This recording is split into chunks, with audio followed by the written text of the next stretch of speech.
Ang Kanchanaburi, Thailand ay isang lugar na kilala sa mga gandang tanawin, mahalagang kasaysayan at mayamang kultura. Matatagpuan ito sa kanlurang bahagi ng Thailand. Pwede maglibot ang mga bisita sa mga sinaunang templo, bumisita sa mga museum tungkol sa digmaan, at mag-enjoy sa mga activities tulad ng hiking, rafting at elephant trekking. Ang Kanchanaburi ay nag-aalok ng kakaibang kombinasyon ng makasaysayang interes at tikas sa kagandahan na ginagawang kaakit-akit na destinasyon para sa mga manlalakbay. Kaya samahan niyo ako sa trip na ito. Hi guys! So ito yata ang pinakaunang video natin in Filipino. And medyo matagal na no yung pinakahuli nating video. Pasensya na, medyo naging busy. At ito na. Today we are planning to have a ride for tomorrow to Kanchanaburi. It's gonna be a solo trip. I'll be using the R3. And ayun na nga, medyo mukhang okay naman yung R3. I checked it na simula kahapon and kanina medyo para condition naman siya. Pero parang kailangan ko na siya i-change oil soon. Ayan. So if you're wondering bakit parang iba yung background, dito tayo sa master's bedroom na aking bahay. At ipapakita ko sa inyo kung paano ako mag-ready right before ng ride. Ayan, papakita ko yung gear and ano yung thought process, bakit ito yung gagamitin natin at kung ano pa. And I'll tell you later siguro kung paano yung thought process ko rin kung paano ako mag-plan ng isang trip. Okay? So let's go!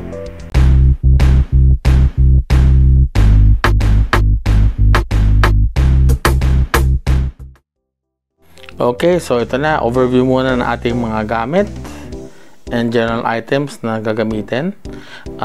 Please ignore na lang yung mga kalat sa tabi-tabi. Ayan. So, let's start, I guess, from the bottom, no? So, for our footwear, we are using this shoe, Alpine Stars. Ayan. I forgot the name, dito na naman siya. Ridge V2 Dry Star, yan, size 45. Actually, size 44 lang ako. Pero, the reason I chose size bigger is para pwede ko siya suotin with pants. So, medyo masikip kasi pag naka-saktong-sakto. No? So, medyo, pag naka-size 45, medyo sakto siya with, while wearing pants. So, yan. Ito talaga yung pang malakasan. Yan, malaki siya. Full boot siya. Para sa akin, importante talaga ang proper footwear, especially sa long ride. So, we'll have a review of this soon. Alright? And from the bottom, we'll go to the top. Yan, medyo awkward yung transition na yan, pero sige lang. This is the MT KRE na unang version. No? This is the old one. This is full carbon. Hex carbon. Tawag nila dyan, snake carbon. Ayan, snake carbon siya. Very, very light. Ayan, XXL po tayo sa ano, kasi medyo alam naman, chubby chicks. Okay. And, finally, meron na tayong intercom. This is very cheap. E1 intercom.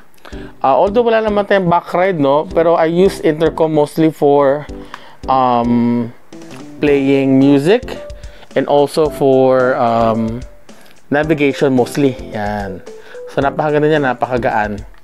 And before, dati may minamount ako ditong sa chin, o dito sa side ng camera. Kaya lang, dahil curve siya masyado, natatanggal. And buti na lang, nasa nito ng safety, pero yun, last time na naglampang ako, ganun yung nangyari. For this time, hindi muna tayo magka-chin mount.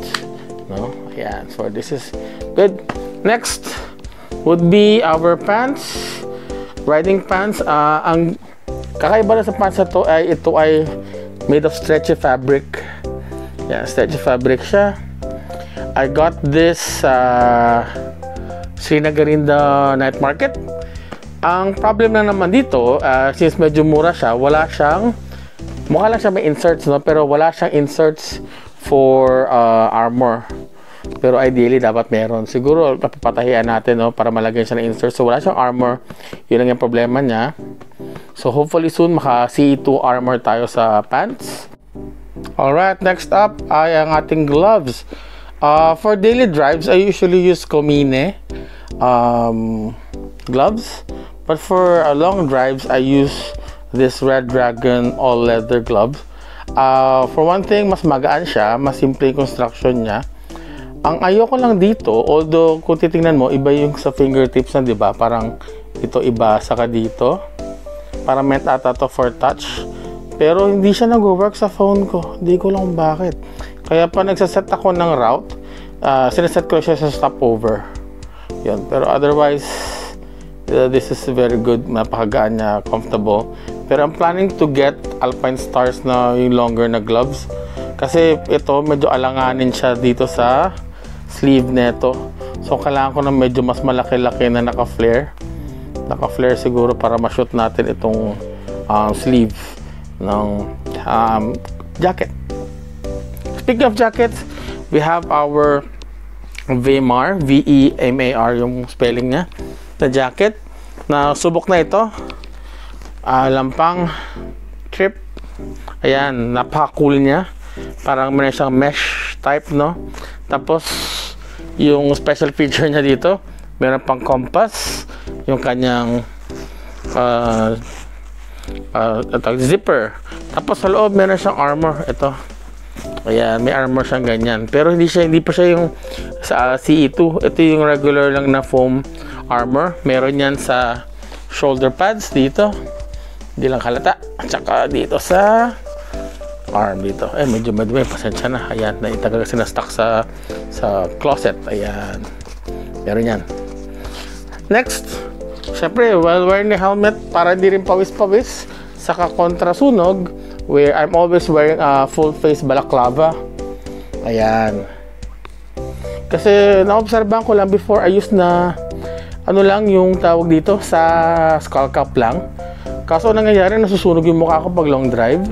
Tsaka inuubo ako siguro sa pollution na rin. So this is the best. And together with the jacket, ginagamit ko itong adjustable na belt. Yan. Kasi syempre minsan kumakain tayo sa ride, no? So medyo sumisikip, alam mo naman, no? So medyo madali siyang i-adjust. Ayan. A big difference na gagawin ko for this ride is ang gagamitin kong panoob ay rash guard. Before, ang ginagamit ko ay jersey. Alam niyo yung mga esports jersey, saka yung pang moto, outdoors na moto na jersey, yun ang ginagamit ko before. Pero this time, I will try using a rash guard, an old rash guard, kasi medyo luma na to. Medyo nag-fade na nga to sa araw. Kaya maganda to pang loob para una, nag-wick siya ng moisture, so hindi ganun kainit, no? Kahit na sunny siya. At ayun na nga, mapaprevent siya ng rashes pag gamit yung jacket. Kasi yung jacket na yun sa loob, may rami siya mesh, di ba? So medyo masakit sa siko, ganyan sa wrist. So nagrarab sa body parts mo. So malilesen niya yung rashes. No, saka mga tawag dyan, blisters. So ito yung tatry natin bukas. Ito naman pa nakita ko kanina, yung rain cover. Although waterproof na naman yung mga bags na to pala. Ikwento ko mamaya kung bakit dalawa yan. Ito yung additional protection. Okay, so ano lang yan, open mo lang. Then covered over your bag and that's it. Rain cover. Mamaya ibabag natin yan. Now, the reason dalawa yung bag dito is I cannot decide earlier kung anong gagamitin ko. This is a Maspo na hard shell bag. Yan. I had this for about a year na yata. Ayan, hard shell siya. Yan, ginagamit ko palagi naman talaga usually. My only issue is pag umulan, may tendency siya na mag-ipon ng water dito sa bottom part. Dito banda. For some reason, nag-absorb ng water dito. And upon research, yung ibang brands like Bumblebee and Demon bags na ganito rin, ginawa nila tong leather, tong part na to. Siguro na-discover din nila yun, no? So I think ganun ang gagawin ko. Gagawa ko ng paraan yan para sa weather seal. Otherwise, this is good protection for your back. Subok na yan. Dito sa Thailand, marami na aksidente na nasalba ng bag na ito. Okay? Next naman, itong Tai Chi bag. Gift sa akin ni manager. Ayan, this is waterproof. Sabi daw niya. Pero I haven't tested it yet. Ang gusto ko dito ay marami siyang pockets. Obvious naman, naming pocket. At meron siyang lalagyan ng ito, kahit yung 1 liter na aqua flask kasya sa gilid. Ito sana yung gusto ko kasi ito, obviously, walang pocket sa gilid or what. Everything lalagyan mo sa loob. Pero upon sa advice ni manager, dapat daw gamitin ko ito pa rin. kasi mas higher yung rating ng protection. Ayan. So that's it. Ito ang ating kit. Of course, aside from socks and underwear. Ayan, yan ang gagamitin natin tomorrow. Ayan, so yung thought process naman ng ating trip ay kikwento ko sa inyo bukas. So I have to wake up around 4:30 or 4 a.m. in the morning. Then dress up. Hindi na muna ako mag-breakfast. Ang unang stopover ko ay sa PTT dito sa Ekamay. Doon ako magpa-full tank and doon na rin ako bibili sa 7-Eleven ng early breakfast. So doon ko kwento paano ako magplano ng ruta or ng plano ng trip going to places na I've never been to. Okay, so see you tomorrow. Good morning. Sorry, medyo maingay. No? Time check tayo. Nasa around 5:21 a.m. Dito tayo sa PTT. Gas station, Ekamay. And itong unta nating stopover. Basically, bumili lang ako ng breakfast and magpapagas maya-maya. Binili ko ay sponsor, 0%. And this one, chicken breast. Ito naman yung lagi kong breakfast pag morning. So yan, pagka-pagas natin mamaya ay diretso tayo. Okay, let's go! Alright, second stopover na natin. Dito na tayo sa Shell Nakhon Pathom. Midway na tayo. Sabi ng Google Maps, around 1 hour and a half na lang. So I make it a point na I stop every hour of driving. So ayan, okay naman so far. Wala namang nasira sa motor or what. Ang issue ko lang kanina, sobrang lakas ng hangin. So wala akong GoPro shots. Nililipad yung GoPro. Kahit nga itong phone mount natin, ito umaangat siya sa lakas ng hangin.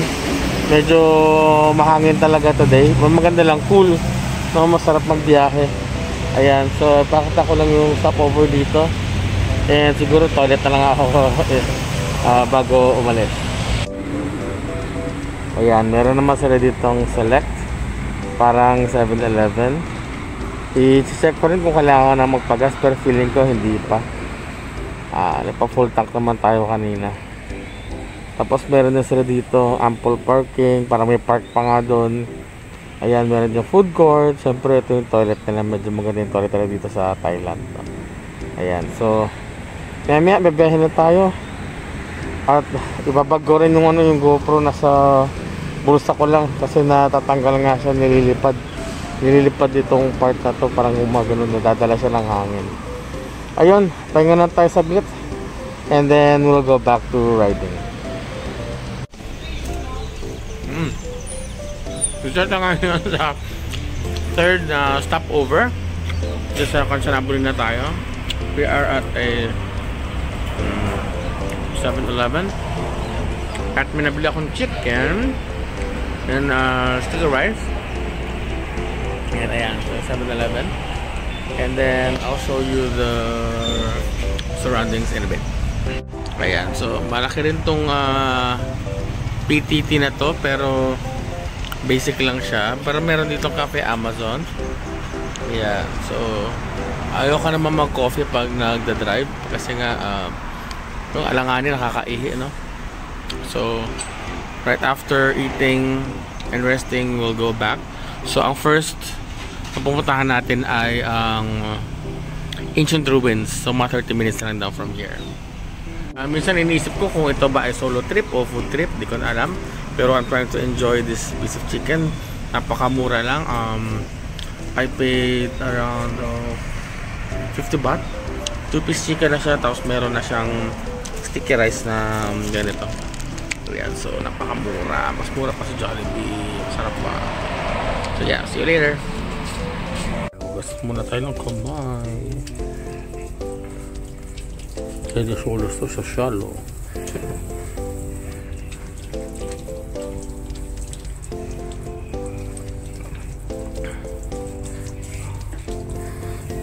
Okay, nag-video ako kasi I found something interesting. So I think interesting naman for you. So let's go. Kasi itong nakita ko is common all over Thailand.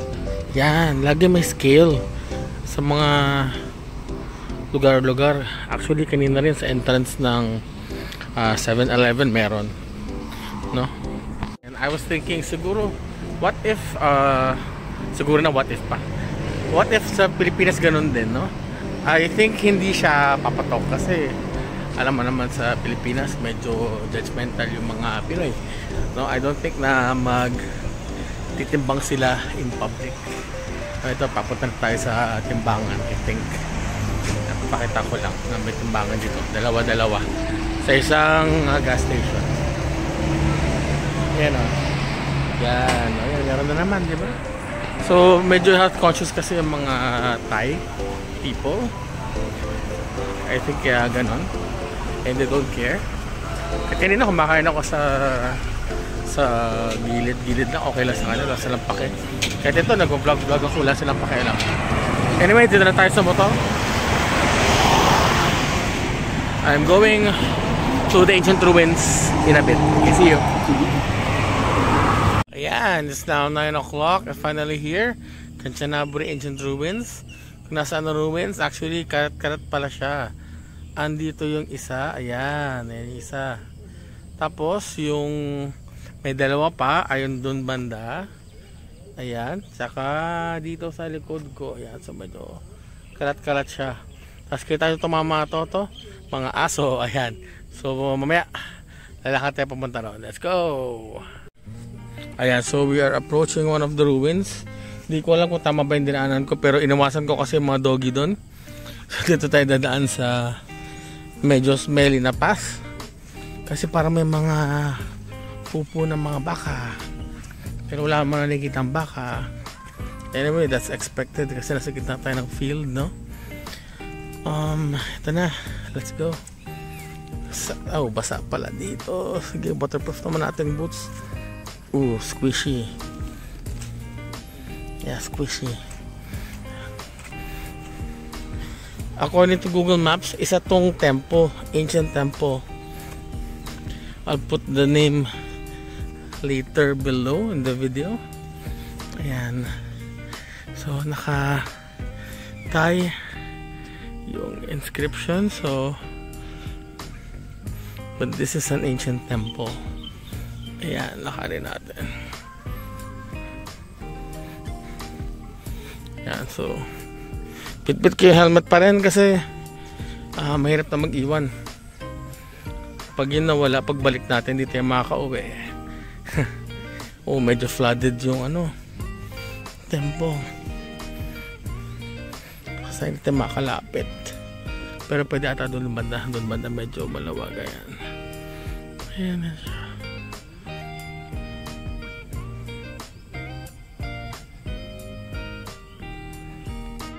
Ayan, so yung mga temples pala sa structures na nandito ay galing pa sa ancient city dito sa Kanchanaburi. And ito pala ay parang ito yung fortress nila before, from 1500s until 1700s, right before sila lumipat sa Bangkok ng capital. Kaya medyo malayo siya sa sa current na Bangkok. Nasa 200 kilometers din yung layo. Ayan, ba't may mulukso pa atang, ewan ko, ano ba, may lumukso pa dun. Guys, sisilipin ba natin? Let's go. Bigla may bumagsak eh. Wala naman kumakawag, no? Ano kaya yun? Buko? Ano ba yan? Anyway, let's go back. Let's go back sa ating video. Alright, so reset lang natin yung ating, okay, let's go back. So ayan, meron naman siyang parang path paikot. Punta na natin yung dalawang parang stupa doon, then we'll visit the other one. Medyo ingat lang kayo pag pumunta kayo dito, medyo madulas yung path, medyo mossy. Ayan.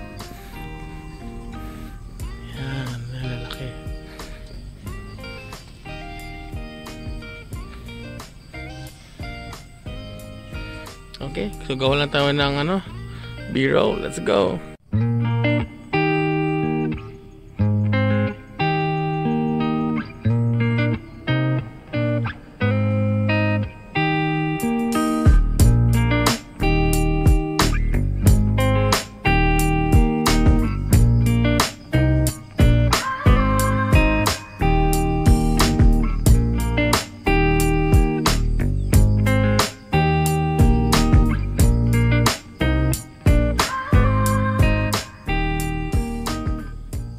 now going to the second temple.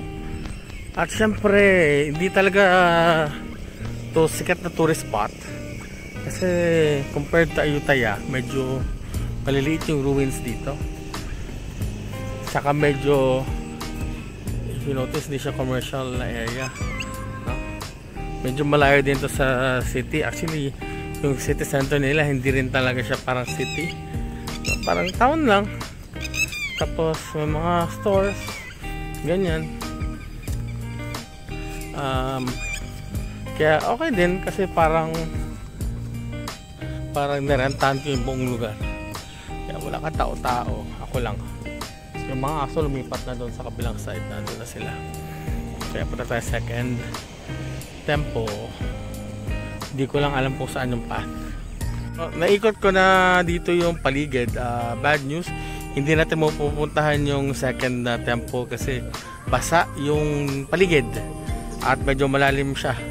Eh, syempre medyo delikado pag ganyan, pag marshy yung tubig, baka may mga ahas. So, try lang natin yung medyo malaki-laking area doon, yung malaki-laking saan ba tumuturo pa yan, yung malaki-laking yung temple dyan yung napupuntahan natin.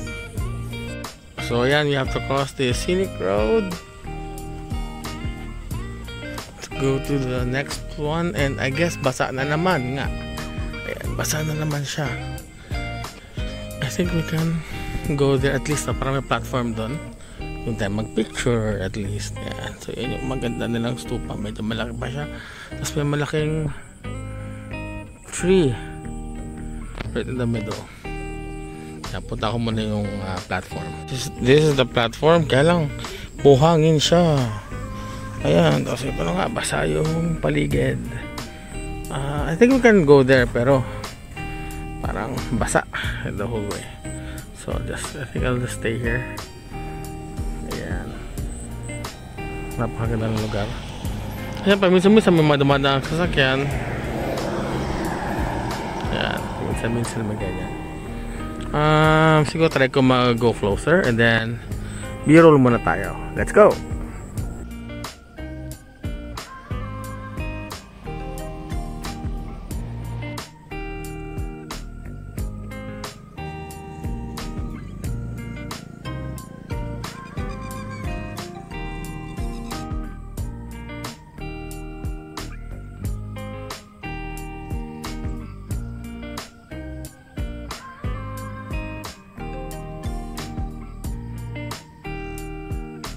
Alright, we are here. Dito tayo sa River Kwai Bridge.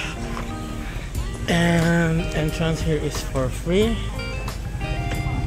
Kanina may nag-aalok sa akin ng taga-picture daw. Ngayon gets ko na kung bakit. Kasi pala, yung mga tao dito ay nakapila sa tapat ng bridge. At meron silang taga-picture. Ayan, so I'll show you the view now. Outside, going in, maraming mga nagtitinda ng mga souvenirs. Ayan, toilet is 5 baht. Tapos parang may market dito, banda. At ito na yung actual railway. Ayan, so parang yan, nagsa-selfie dito yung mga tao. Ayan, daming mga paninda. Meron din doon tourist boats. And then yeah. So they're having their photos taken.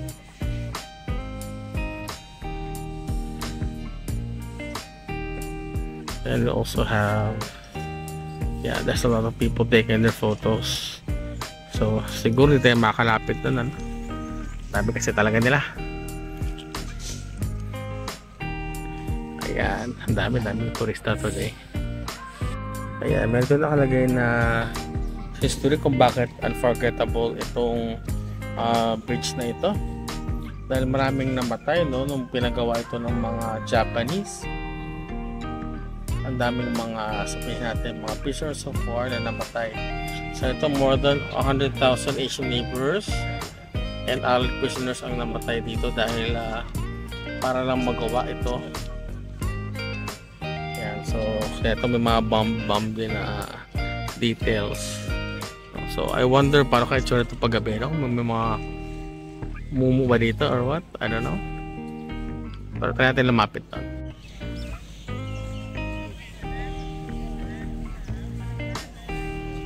Alright, we're on the actual bridge. May mga tourist police pa kanina doon. Tapos meron pang isang foreigner na tourist police. I guess para siguro merong mag-speak na English, no, sa mga foreigners. Ayan, so ito na. Medyo creepy nga naman yung vibes, no. Tsaka medyo may mga missing rivets na itong bridge. Ayan. So ito na siya. Hindi na ako pupunta nun, medyo marami ng tao. Ayan. Alright, finally dito na tayo sa Kanchanaburi Town Gate. So ito yung old school nila na gate, no? As usual, hindi ko na naman siya na-research. So I'll just put information later in this video. Ayan. Actually meron dun parang signage. We'll check it out later. Ayan, medyo nakaligaw-ligaw pa nga po tayo papunta rito kasi yung way na tinuturo ng Google ay sarado. Parang sa kabilang dulo nito, kabilang side niya, merong market, so parang sarado yung way. Kaya I had to go around, no? At maganda tong kalsada nila dito. May ano yung actual road ay colorful. Tapos may mga mural sila dito. Ayan. So I'll show you later. And I believe this will be my last stop for this trip. Medyo patanghali na, medyo mainit na. And thank you so much for watching. And sinamahan nyo ako sa trip ko dito sa Kanchanaburi. Next time, I think I'll try to go further. Puntahan natin yung Erawan Park nila. Medyo malayo lang yan, mas malayo pa yun. Siguro plus 1.5 hour pa from here. Pero I think it was gonna be worth it. Pero dapat siguro next time pagpupunta ako doon, doon ako magla-lunch or something. Kasi yun nga, sakto yun sa sakto na tanghali. No, medyo mainit. Ayan, so ayun. Once again, maraming salamat sa pagsama sa akin dito. And I hope you enjoyed the video. Please continue to like and subscribe. And see you around.